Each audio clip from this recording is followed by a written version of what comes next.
I thought delivering a basket with a blue ribbon would be just another Tuesday night tip.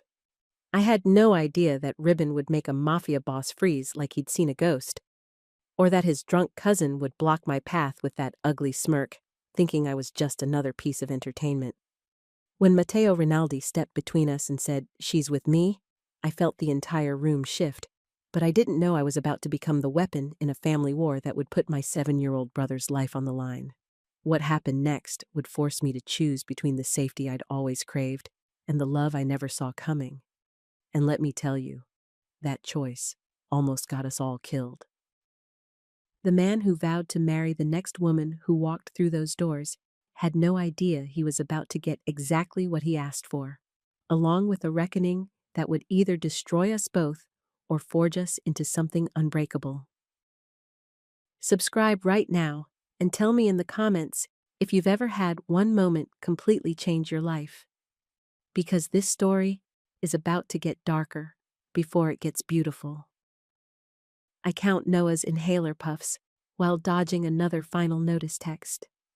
The bus stop tastes like metal and exhaust. My phone pings with a delivery tip for the downtown hotel. $23, I say to Noah. That's groceries for 3 days.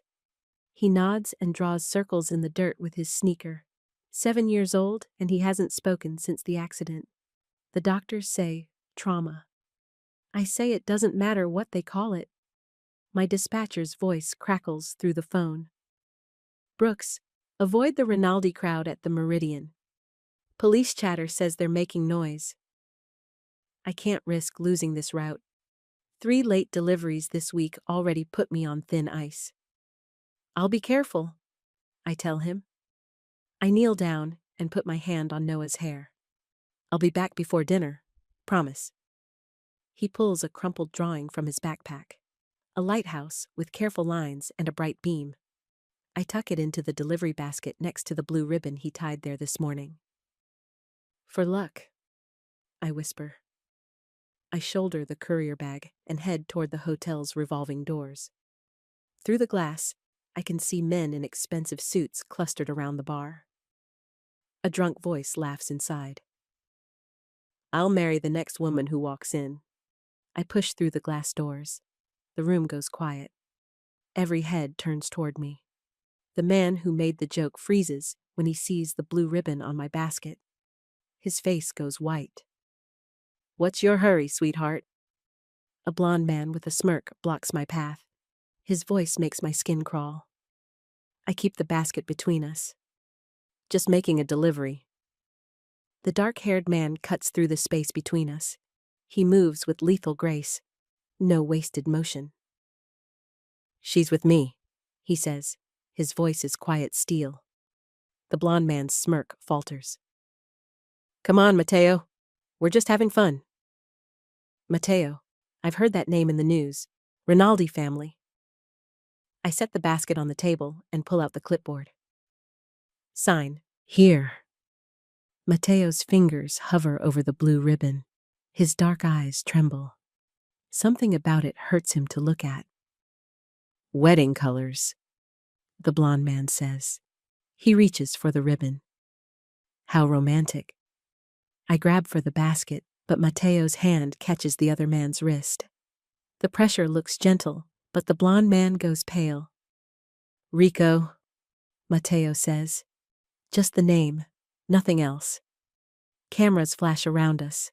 I feel heat creep up my neck. A dozen strangers stare at me and whisper. I just want to get home to Noah. Make sure his inhaler is working. Stretch our grocery card through the week. Could you sign, please? My voice shakes. Matteo signs with sharp, controlled strokes. I grab the receipt and turn to go. Rico moves to block my path again, but Matteo steps between us. His body becomes a wall. Luca will drive you home, Matteo says. I can take the bus. Not today. A man with gray eyes and scars on his knuckles appears beside me. Luca, I assume. Ma'am, he says, polite but final. I want to argue, but something in Matteo's expression stops me. Fear? Protection? I can't tell the difference. Fine, but just to the bus stop. Luca nods once. The car is outside. In the black SUV, Luca scans the mirrors constantly. His hands rest easy on the wheel, but his eyes never stop moving. Is this normal? I ask. No?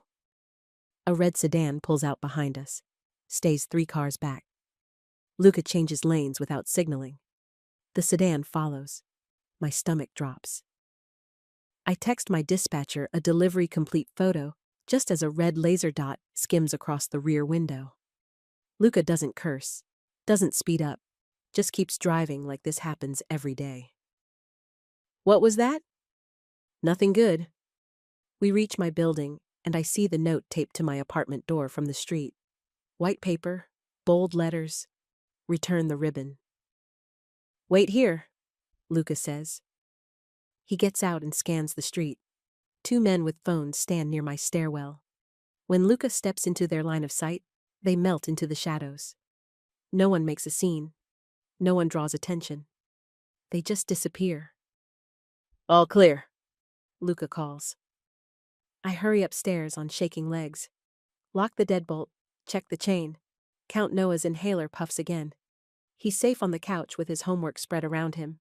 Still silent, but breathing steady. My phone buzzes. My boss.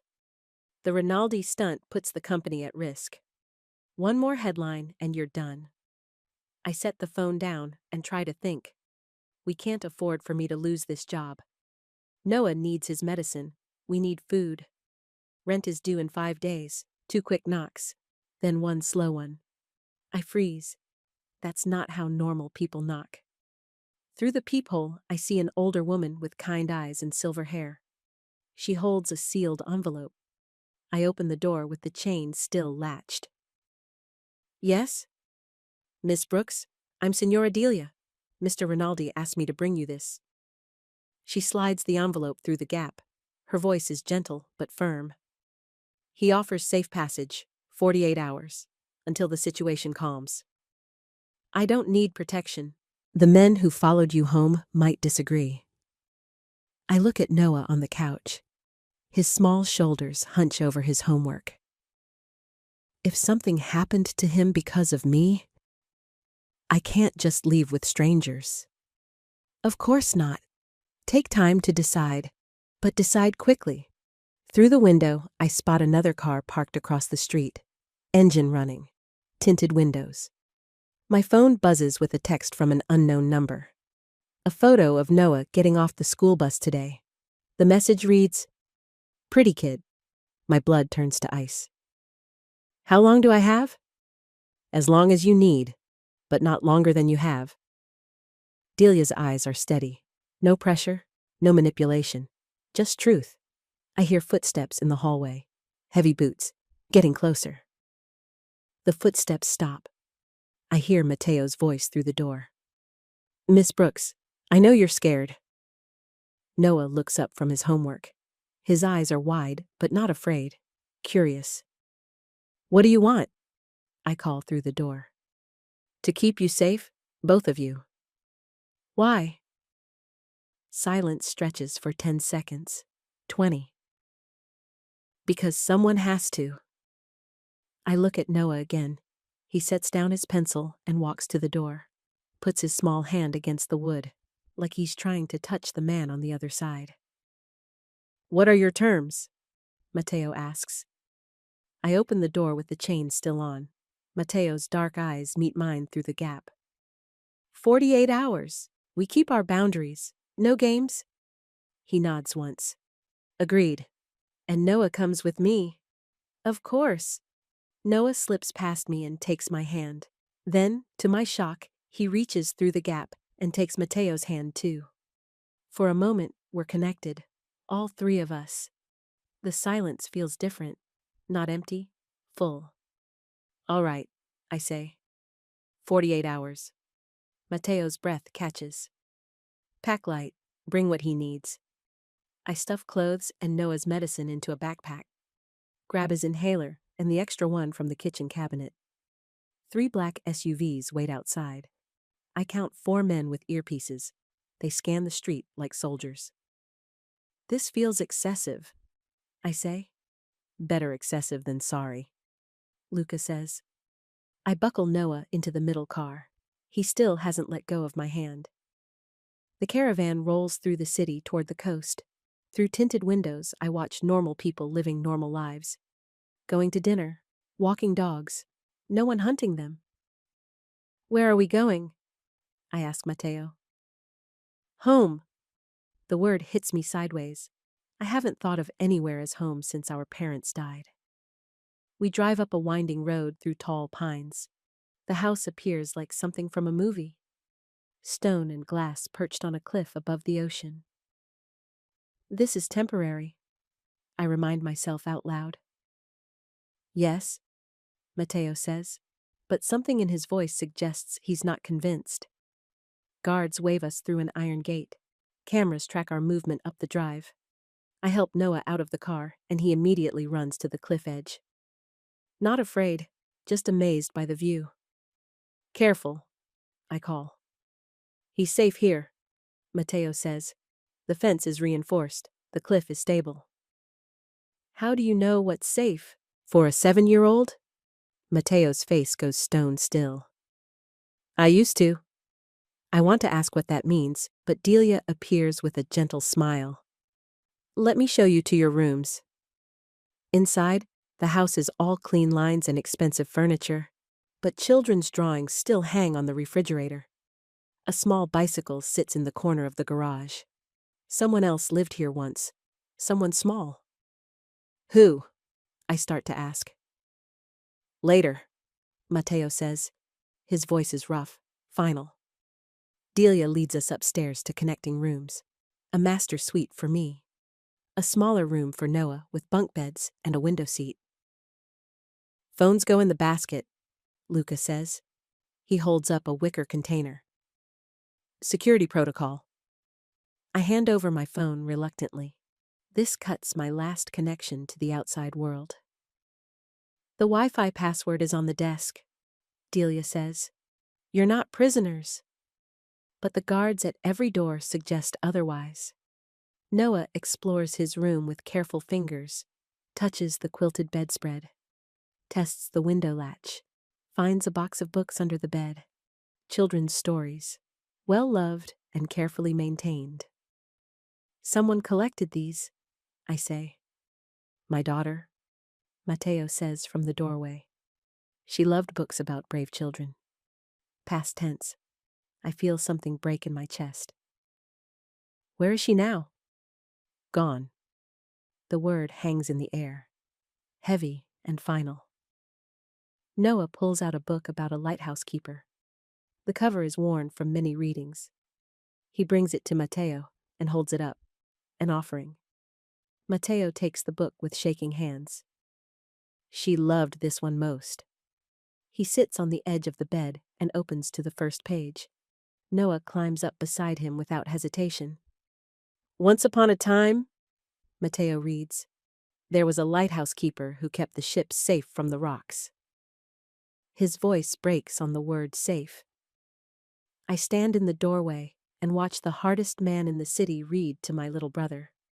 Something shifts in my chest. Not love, not yet, but the possibility of it. Outside, the sun sets over the ocean. The lighthouse in the book comes to life as a real beam sweeps across the water. It's real, I whisper. Everything here is real, Matteo says. His eyes meet mine over Noah's head. The safety, the protection, the choice to stay. I said 48 hours. I heard you. But his hand smooths the blue ribbon tied around the book's binding. The same ribbon from Noah's basket. He kept it. I tuck Noah into the bottom bunk and kiss his forehead. He signs thank you in the lamplight. In the hallway, Matteo waits. The ribbon stays, he says quietly. He slips it from the book and into his shirt pocket. Over his heart. Why? Because it brought you here. I want to argue, want to demand answers, but exhaustion hits me like a wave. 48 hours, I repeat. 48 hours, he agrees. But something in his dark eyes says he's already counting on more. I close the door to my room and lean against it. Through the windows, I can see the lighthouse beams sweeping the water. Steady and reliable. A promise that someone is watching. Someone cares. For the first time in years, I feel something that might be safety. And that terrifies me more than any threat. Morning light spills across the ocean when I wake up. For a moment, I forget where I am. Then I remember the ribbon, the book, Mateo's broken voice saying, "Gone." I find him in a study lined with leather books. He's reading the lighthouse story again, alone. He closes it when I enter. "Did you sleep?" "Some." I gesture at the book. "Do you read it often?" "Every morning, for 3 years." 3 years. That's how long his daughter has been gone. "What was her name?" "Sophia." He sets the book down carefully. "She was 5 when the accident happened." Accident. The word sits between us like broken glass. "I'm sorry." "So am I." My phone buzzes from the kitchen counter. A tabloid headline flashes across the screen. "Mafia boss's mystery woman, gold digger, or girlfriend?" My stomach drops. They're using the hotel photos, making up stories. "This is exactly what I was afraid of," I say. Mateo reads over my shoulder. His jaw tightens. "Ignore it." "Easy for you to say. You're not the one being called a gold digger." "No, I'm being called worse things." He's right. The comments under the article are vicious, but the ones about me hurt more. They don't know me. Don't know that I work 2 jobs to keep Noah fed. "I need to leave after breakfast," I say. "That's not safe." "Neither is staying here." Luca appears in the doorway with a tablet. His face is grim. "Show her," Mateo says. The screen displays a drone video of my apartment building. Someone filmed through my bedroom window. The timestamp is from last night. A caption reads, "Rinaldi's weakness." My hands shake. They were watching us. "They still are," Luca says. "Posted this an hour ago." I think about Noah getting ready for school, walking to the bus stop, completely exposed. "We stay," I say. My voice sounds hollow. "For now." Mateo nods once. Relief flickers across his face. "How long is for now?" I ask. "Until it's safe." "When will that be?" "When I make it safe." The way he says it sends ice through my veins. Not because I'm afraid of him, because I'm afraid of what he might have to do. Noah pads into the kitchen in pajamas and finds us clustered around the phone. He looks at the drone footage and his small face goes pale. "It's okay," I tell him. "We're safe here." He nods but moves closer to me. His fingers find mine and squeeze tight. "Hungry?" Delia asks from the stove. She's making pancakes. Normal, domestic pancakes. Noah nods and climbs onto a stool. Mateo sits beside him. They look odd together. The crime boss and the silent child, but not wrong, not uncomfortable. "Sleep well?" Mateo asks Noah. Noah considers this seriously. Then he holds up 7 fingers. 7 hours, I translate. "That's good for him." "The room was comfortable?" Noah gives a thumbs up, then points at the lighthouse book on the counter. "You want to hear more of the story?" Mateo asks. Noah nods eagerly. Something tightens in my chest. Noah hasn't shown this much interest in anyone since our parents died. "After breakfast," Mateo promises. A florist truck pulls up the driveway. Through the window, I watch a man carry a massive arrangement to the front door. White peonies, blue ribbon, no card. Delia accepts the delivery with a frown. These weren't ordered. My blood turns cold. Who sends flowers with no card? "Someone sending a message," Luca says. Mateo examines the arrangement. His face goes white when he sees the ribbon. "This is from Rico," he says. "How do you know?" "Because he knows what the blue ribbon means to me."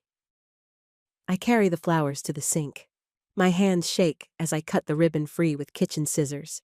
What does it mean? I ask. Mateo's breath catches.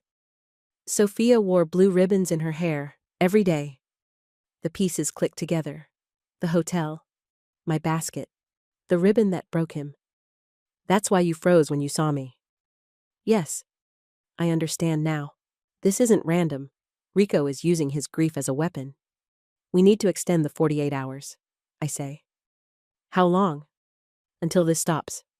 Mateo studies my face. You're sure?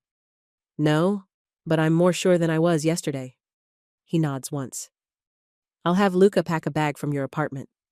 What about my job? What about it? I need to work.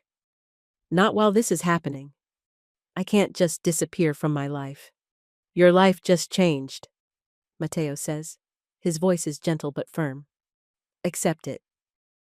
I want to argue, want to fight for my independence. But Noah tugs on my sleeve and points at the pancakes. Right. Priorities. Keep Noah safe first, fight for normal later. We eat breakfast in careful quiet. Mateo reads aloud from the lighthouse book. Noah hangs on every word. The lighthouse keeper never left his post, Mateo reads, even in the worst storms, because ships depended on his light. Noah signs something I don't recognize. What did he say? Mateo asks. Safe, I translate. He said safe. Mateo's throat works. He closes the book and looks out at the real lighthouse on the point.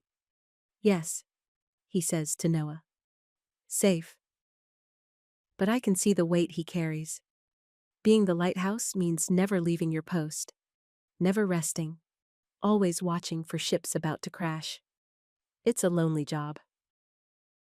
After breakfast, I explore the house to map exits and count doors.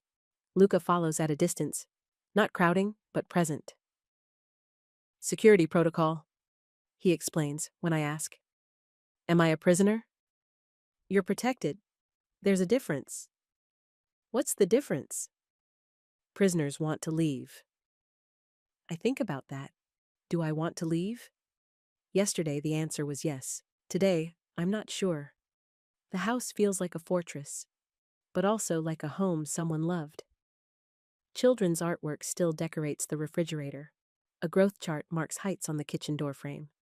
Sophia, age 3. Sophia, age 4. Sophia, age 5. Then nothing. She was beautiful, Delia says behind me. I turn. Delia holds a framed photo of a little girl with dark curls and Mateo's eyes. She looks like him. Acts like him too. Stubborn. Protective of smaller children. Acts, present tense. You still think about her that way. We all do. Mateo most of all. How did she die? Delia's face closes. That's his story to tell. But I can guess. Car accident. Wrong place, wrong time. The kind of random tragedy that destroys fathers, especially fathers in dangerous businesses. I find Mateo in his office, making coffee. He pours 2 cups without asking if I want one. Cream? Just sugar. He makes it exactly right. The simple domesticity of it makes my throat ache. You don't have to take care of me, I say. I know. But you're doing it anyway. Yes. Why? He sets down his cup and looks at me directly. Because I want to. The honesty of it catches me off guard. No games, no manipulation, just truth. I won't be a decoration for your feud with Rico. You're not a decoration.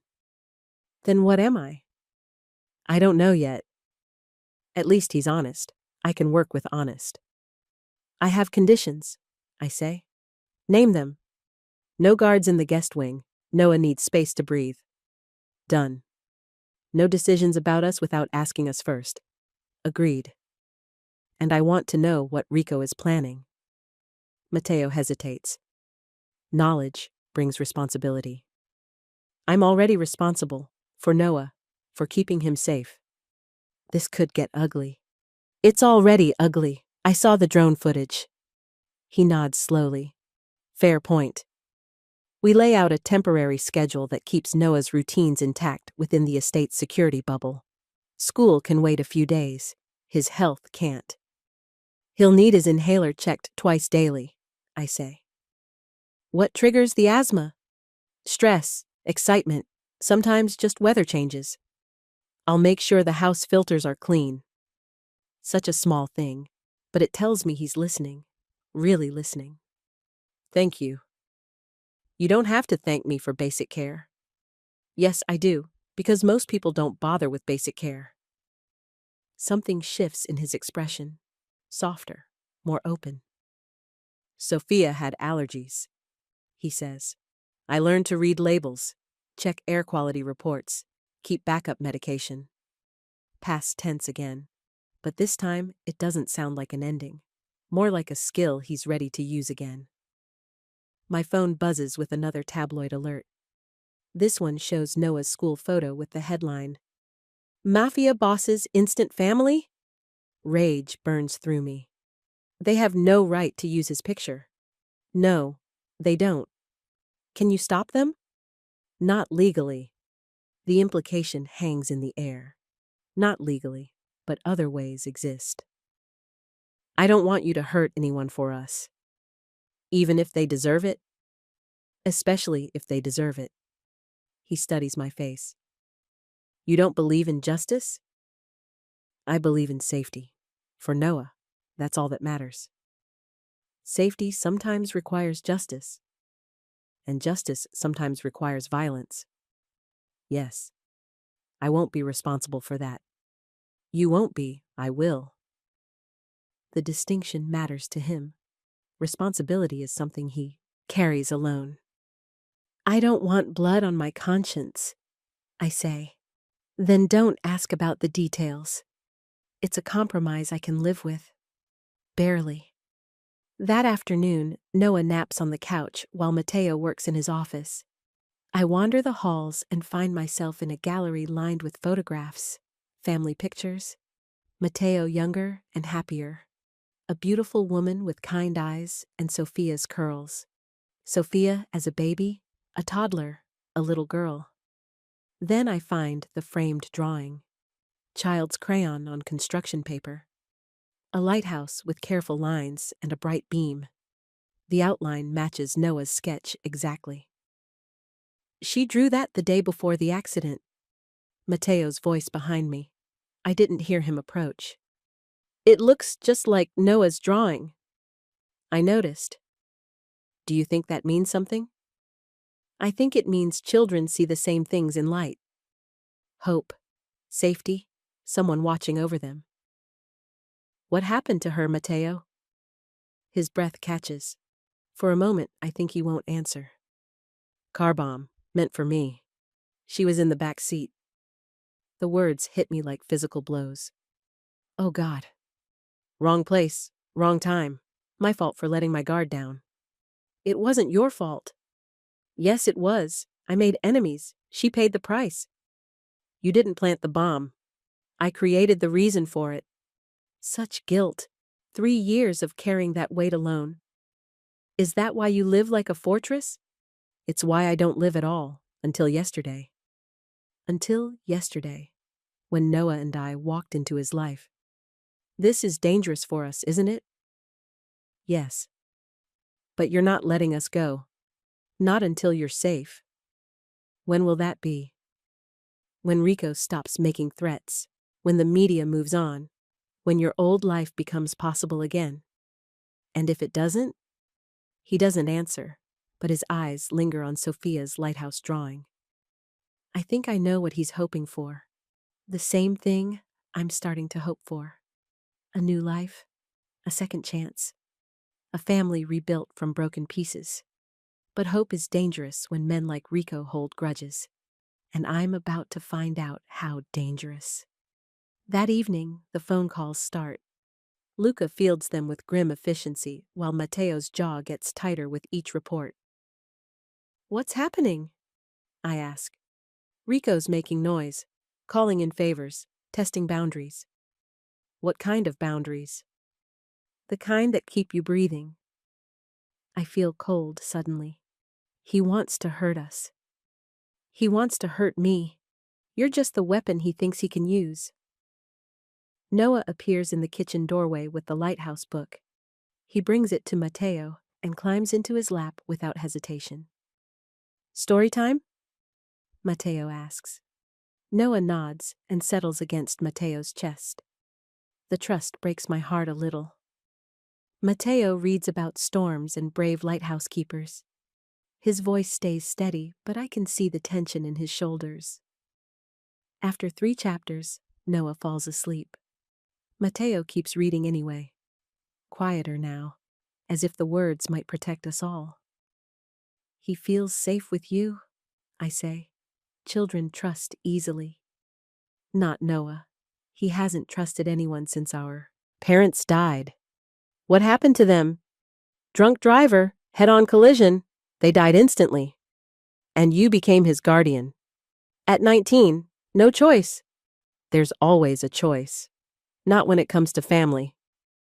Something passes between us, understanding, recognition. Family isn't always blood, he says. No, sometimes it's choice. He looks down at Noah sleeping in his arms. Sometimes it's both. I carry Noah upstairs and tuck him into bed. When I come back down, Mateo is standing by the windows. The lighthouse beam sweeps across the water. Are you okay? Rico leaked the hotel footage to 3 more outlets. Comments are getting worse. Show me. You don't want to see this. Show me anyway. He hands me his phone. The comments make my stomach turn. Racist slurs mixed with misogyny. Threats disguised as jokes. This is what happens when you get close to me, he says. This is what happens when cowards hide behind keyboards. Same result. No, different cause. I hand back the phone. I won't let them scare me away. Even if it gets worse? Especially if it gets worse. His eyes find mine. Something shifts in his expression. Surprise, maybe? Or hope. Why? Because running away teaches Noah that bullies win, and they don't. Not while I'm breathing. They might try to fix that. Then you'll stop them. Yes, but the cost is mine to pay. No, it's mine. I brought this on you. You didn't ask Rico to be a coward. I made the vow. I put you in the spotlight. I stepped closer, and I chose to stay. The silence stretches between us, heavy with possibility. Amara? He starts. A phone rings. Luca's voice cuts through the quiet. Boss, we have a problem. Mateo's face goes stone cold. What kind of problem? Rico's crew was spotted near the school 2 hours ago. My blood freezes. Noah's school? They left when security showed up, but they made sure to be seen. Message received, Mateo says. His voice is deadly quiet. What message? I ask. That nowhere is safe, that he can reach anyone, anytime. Even children. Especially children. I think about Sophia, 5 years old. Wrong place, wrong time. He's using the same playbook. Yes. Then you know how to stop him. Mateo's hands clench into fists. Not without becoming someone I swore I'd never be again. What do you mean? Violence begets violence. I learned that lesson the hard way. But sometimes it's the only language bullies understand. Sometimes. But once you cross that line, you can't uncross it. You've crossed it before. Yes, and it cost me everything. I understand now. The fortress, the isolation, the guilt. Sophia's death wasn't about business, was it? It was revenge. For something I did. Someone I hurt. And you blame yourself. I am to blame. For the action, not for Rico's response. There's no difference. Yes, there is. You can't control how other people choose evil. He looks at me like I've said something impossible. You really believe that? I have to. Otherwise, Noah and I are responsible for every crazy person who saw us on the news. That's different. No, it's not. The lighthouse beam sweeps past the windows again, steady and reliable. Sometimes the only way to protect ships is to shine the light directly at the rocks, I say. And sometimes that makes you a target. Better a target than a coward. Something shifts in his eyes. Resolution, maybe. Or acceptance. If I do this, there's no going back. If you don't do this, there's no going forward. He nods once. Then we go forward. What does that mean? It means I make some calls. It means Rico learns there are consequences for threatening children. What kind of consequences? The kind you don't want to know about. Mateo, trust me. 2 words. Simple and complex. Okay? Okay? I trust you. His breath catches, like no one has said those words to him in years. Maybe no one has. That night I lie awake listening to the ocean. Through the thin walls I can hear Mateo on the phone. His voice is low and controlled. Making arrangements. I don't ask what kind. At 3 a.m., Noah wakes up coughing. I give him his inhaler and sit with him until his breathing eases. Bad dream? I whisper. He nods and signs, scared. Of what? He points toward the window. The lighthouse beam cuts through the darkness. The light? He shakes his head and points beyond it. To the darkness the light can't reach. You're scared of what's hiding in the dark. He nods. Me too, baby. Me too. I carry him to my room, and he curls up beside me, small and warm and trusting. We're safe here, I tell him. He signs, promise? Promise. But even as I say it, I wonder if it's true. Safety is fragile. Enemies are patient, and sometimes love isn't enough to stop the darkness. Outside, the lighthouse keeps turning, but the rocks are still there, waiting, and Rico is still out there too, planning, watching, choosing his moment. I pull Noah closer and try not to think about 5-year-old girls and car bombs.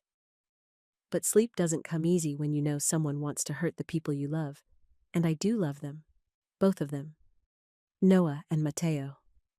The realization hits me like cold water. I love them, which means I have everything to lose. Morning brings news that changes everything. Luca sets a tablet on the breakfast table with grim satisfaction. Rico was arrested 2 hours ago.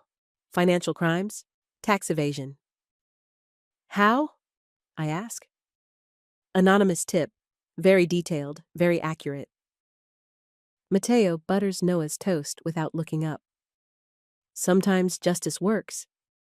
And sometimes it needs help, Luca adds. I don't ask what kind of help. Some questions are better left unanswered. How long will he be locked up? Long enough, Mateo says.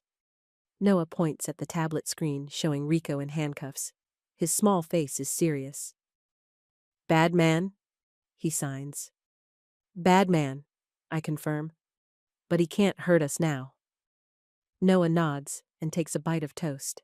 The simple act of eating feels revolutionary after days of fear.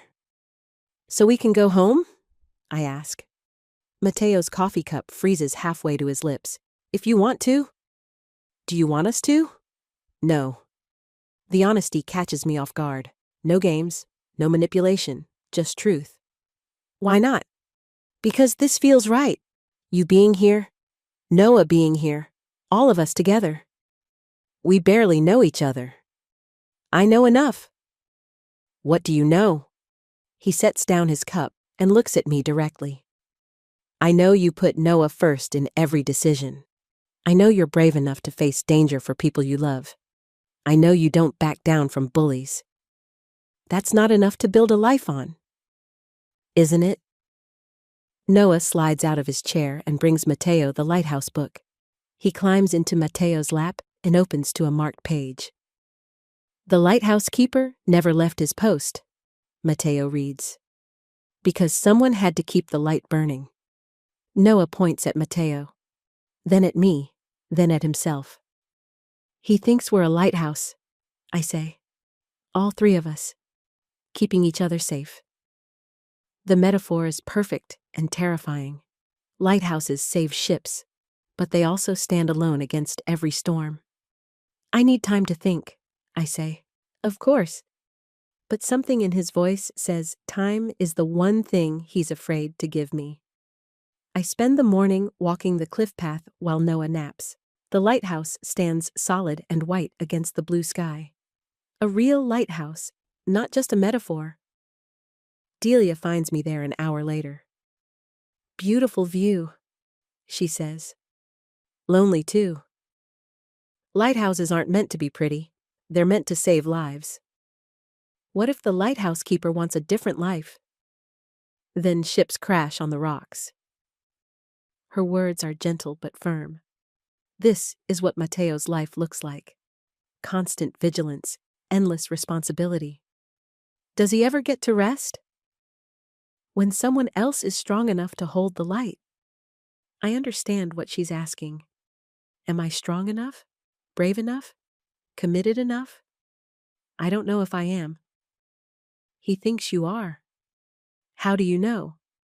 Because he's sleeping more than 2 hours a night for the first time in 3 years. That stops me cold. What do you mean? Grief is a thief. It steals sleep first, then appetite, then hope. And now? Now he reads bedtime stories again, makes extra coffee, laughs when Noah does something clever. I hadn't noticed the laughter, but thinking back, she's right. That could be temporary. Could be, but I don't think so. Why not? Because he's not the only one who's different. She's right.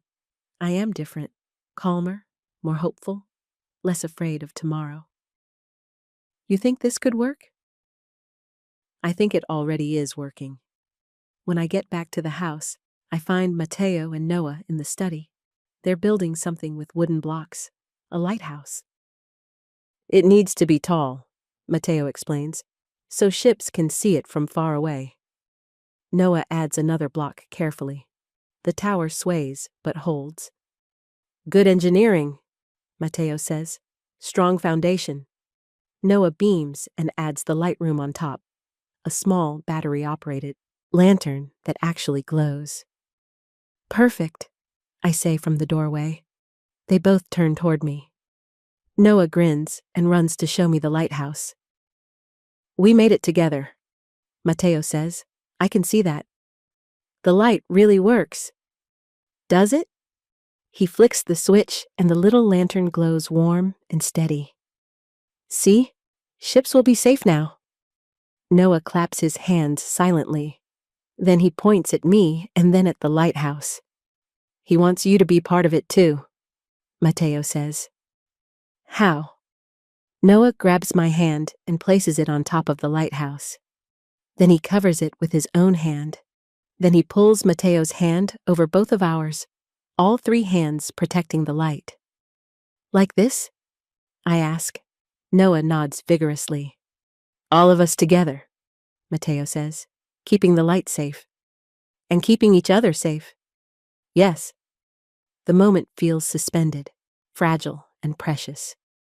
Then my phone buzzes, a text from my old boss. Position has been filled. Thanks for your service. Just like that, 4 years of employment ended with a text message. What is it? Mateo asks. I've been fired. I'm sorry. Are you? He considers the question seriously. No, I'm not. Why? Because now you don't have a reason to leave. I have plenty of reasons to leave. Name one. This is your life, not mine. It could be yours. How? Stay. Find out. For how long? As long as you want. What if I want forever? His breath catches. Then forever. The word hangs in the air between us, heavy with promise. I scared you, I say. Yes. Good scared or bad scared? Good scared, the best scared. Noah tugs on my sleeve and points at the lighthouse. The light is still glowing. He's right, I say. The light works better when we're all here. Does that mean you'll stay? It means I want to try. For how long? I don't know. Maybe forever. Maybe forever is enough to start with. He's right. Maybe is enough. Hope is enough. The willingness to try is enough. Okay, I say. Let's try. Noah throws his arms around both of us. A three-person hug around a wooden lighthouse. Through the windows, the real lighthouse beam sweeps across the water. Steady and sure and never failing. Keeping the ship safe, keeping us safe. And for the first time in years, I believe in forever, even if it's only maybe. There's one more thing, Mateo says quietly. What? He reaches into his pocket and pulls out the blue ribbon from Noah's basket. The one that started everything. This belongs to you. No, it belongs to Sophia. Sophia is gone, but her love isn't, and love should keep moving forward. He ties the ribbon around my wrist with careful fingers. For luck, he says. For hope, I correct. For family. Noah traces the ribbon with one small finger. Then he signs something new. What did he say? I watch his hands move, and my heart stops. He said, Daddy. Mateo goes perfectly still. His eyes fill with tears. Did he? Yes. He called you Daddy. Noah looks up at Mateo with complete trust, complete love, complete certainty that this man will keep him safe. Is that okay? Mateo asks him. Noah nods and hugs Mateo tight. The first real word he's spoken in 3 years. And it was for the man who read him lighthouse stories and built towers out of blocks and promised to keep the light burning. Daddy, Noah says again, clearer this time. Yes, Mateo whispers. I'm here. I'm not going anywhere. Outside, the lighthouse keeps turning, but inside, we've built our own light. Steady and warm and strong enough to last forever. Maybe forever. Which is all any of us really have anyway. 6 months later, the morning light feels different, softer, full of promise instead of threat. I wake up in the master bedroom that's become truly mine. Our room. The lighthouse beam has swept past the windows all night, but I sleep through it now. The sound of safety. Downstairs, I find Mateo making coffee and Noah reading at the kitchen table. Both of them focused and content. Morning, I say. Morning, they both answer. Noah's voice is still quiet but growing stronger every day. Mateo hands me coffee made exactly how I like it. 6 months, and he's never gotten it wrong. Sleep well? He asks. Better than I have in years. It's true. The nightmares about our parents stopped months ago. The constant worry about money and safety faded when we became a family. Real family, chosen family, forever family. School today? I ask Noah. Yes, we're learning about marine biology. Full sentences now. Complete thoughts. The selective mutism lifted gradually as he learned to trust this new life. What kind of marine biology? How lighthouse beams help ships navigate? Mrs. Chen says I can do my project on our lighthouse. Our lighthouse. He claims everything here with such certainty. That sounds perfect. Mateo checks Noah's backpack. Lunch, inhaler, permission slip for the field trip next week. The careful attention of a real father. Luca will drive you, Mateo says. Can Amara come too? Noah asks. I have a conference call at 9, I say. My new job working remotely for a nonprofit. Mateo made some calls, pulled some strings, found me work that matters without putting us at risk. After that, Noah asks hopefully. After that, I'll pick you up from school myself. Noah grins and kisses both of us goodbye. Still careful with affection, but growing bolder every day. After he leaves, the house settles into comfortable quiet. You don't have to work if you don't want to, Mateo says. I want to. Why? Because I need something that's mine. He understands. Independence matters, choice matters, even within safety and love. The foundation work suits you. Helping families in crisis. Yes, it does. We've found our rhythm. Mateo handles the business that keeps us secure. I handle the work that feeds my soul. Together, we handle Noah. It works. My conference call goes well. Plans for a new shelter program. Funding approved. Lives that will be changed for the better. Afterwards, I walk down to the lighthouse, the real one. Noah loves to climb the spiral stairs to the lamp room. Today, I find Mateo there ahead of me. "What are you doing here?" I ask. "Waiting for you." "How did you know I'd come?" "Because you always do, when you need to think." He's right. This has become my place for big decisions, important moments. "What do you think I need to think about?" He pulls a small velvet box from his pocket. My heart stops. "This." "Mateo?" "Before you say anything, let me talk." I nod. My throat is too tight for words anyway. 6 months ago, you walked into that hotel and changed everything. You brought light back into my life. You gave me a son I never expected. You made me remember how to hope. His hands shake slightly as he opens the box. The ring is perfect, simple, strong, like everything else about this man. I know it's complicated. I know my world isn't safe. I know you could have any life you want. Mateo, but I'm asking anyway. Will you marry me? Will you stay here and build this lighthouse with me? Will you let me love you and Noah for the rest of my life? The lighthouse beam sweeps around us as I look at the ring, as I look at this man who saved us by letting us save him. Yes, I say. Yes? Yes to all of it, the marriage, the lighthouse, the rest of our lives. His breath catches. Are you sure? I've never been more sure of anything. He slips the ring onto my finger with shaking hands. Perfect fit. Like it was made for me. Like this life was made for me. I love you, he says. I love you too. The words feel natural now. True. Right. He kisses me as the lighthouse beam passes over us again. Gentle at first, then deeper. 6 months of careful friendship dissolving into something stronger, something permanent. When we break apart, I rest my forehead against his. Noah's going to be so excited. About the wedding? About officially becoming your son. He already is my son. I know, but now it'll be legal, official, forever.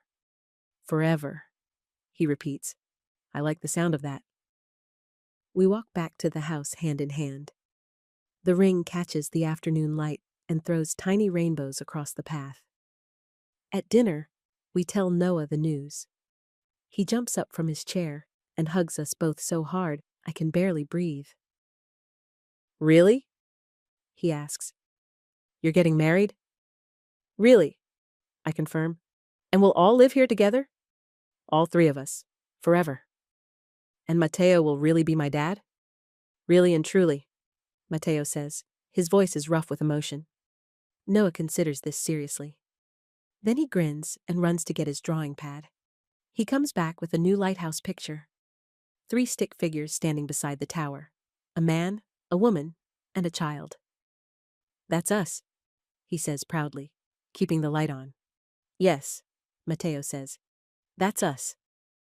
That night, after Noah goes to bed, Mateo and I sit on the deck watching the lighthouse beam sweep across the water. Are you scared? I ask. Terrified. Of what? Of being happy. Of trusting it. Of believing it will last. It will last? How do you know? Because we choose it every day. Because we work for it. Because we're stronger together than apart. He takes my hand and traces the ring with his thumb. When? He asks. When what? When do you want to get married? Tomorrow, next month, next year. I don't care when, I just care that we do. Next month, he decides. Small ceremony, just family. We don't have much family. We have each other. We have Noah. We have Luca and Delia. That's enough? That's everything. He's right. Family isn't about numbers. It's about choice, about showing up, about keeping the light burning when storms come. And storms will come. They always do. But we'll be ready. 1 month later, we stand in the lighthouse garden surrounded by white flowers and blue ribbons. Noah holds our rings in his small, careful hands. Do you, Mateo, take Amara to be your wife? I do. Do you, Amara, take Mateo to be your husband? I do. And do you both promise to love and protect Noah as your son? We do, we say together. Noah beams and hands us the rings, simple gold bands that match the lighthouse beam. Constant and true. When we kiss, the lighthouse beam sweeps over us like a blessing. Later, at the small reception on the deck, Noah raises his juice glass and makes a toast. To our family, he says clearly. To keeping the light on. To keeping the light on, we repeat. The lighthouse beam passes over us again as the sun sets. Regular as breathing. Reliable as love. That night, I lie in our bed listening to the ocean and Noah's steady breathing from the next room. Mateo's arm around me. The ring solid on my finger. I think about the scared girl who walked into that hotel 6 months ago. Desperate and alone and running out of options. I think about the broken man who made an impossible vow and found himself keeping it. I think about the silent boy who learned to trust again and speak again and love again. All of us damaged, all of us healing, all of us choosing each other every single day. The lighthouse beam sweeps past our window. Are you awake? Mateo whispers. Yes. Happy? Completely. Good, because this is forever now. I know. No takebacks. No takebacks. He pulls me closer and I rest my hand over his heart. Strong and steady and true. Outside, the lighthouse keeps turning. Ships pass safely in the night. Families sleep sound and secure. And 3 people who found each other in the darkness keep their own light burning. Forever. The way it should be.